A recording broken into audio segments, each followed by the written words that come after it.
கடலூர் மாவட்டம் குள்ளஞ்சாவடி காவல் நிலையத்தின் அருகில் சாலையின் ஓரமாக நிற்கக்கூடிய ஒருவரை 20க்கும் மேற்பட்ட இளைஞர்கள் கொடூரமாக அடித்து ரத்தம் சொட்ட சொட்ட இழுத்து செல்லும் வீடியோ வெளியாகி பரபரப்பை ஏற்படுத்தியுள்ளது. அந்த காட்சிகளை முதலில் பார்க்கலாம்.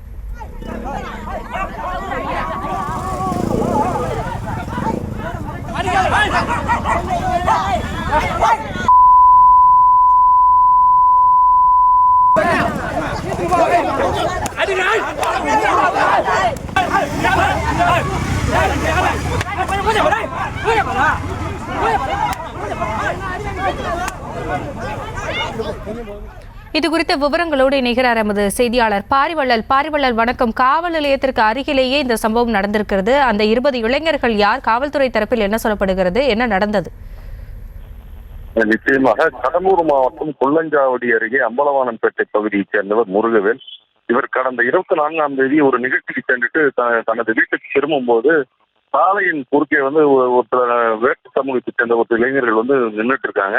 அவர்களிடம் சென்று சாலையில் ஏன் குறுக்கில் நிற்கிறேன், கொஞ்சம் ஒதுங்கி நில்லுங்கன்னு சொல்லும் போது அவர்கள் இளைஞர்கள் அவர் அப்ப அந்த சைடில் அவர் போவதை விட்டுட்டு திரும்ப அவர்கள் நேரம் அந்த வீட்டுக்கு, அதாவது முருகவேல் இல்லத்துக்கு சென்று அவரை தாக்கியிருக்காங்க. கொடூரமாக தாக்கி அவரை இழுத்துட்டு வரக்கூடிய காட்சி தான் இப்ப சமீபத்தில் இன்னைக்கு காலையில சமூக வலைதளம் வைரலா வீடியோ வந்துட்டு இருக்கு.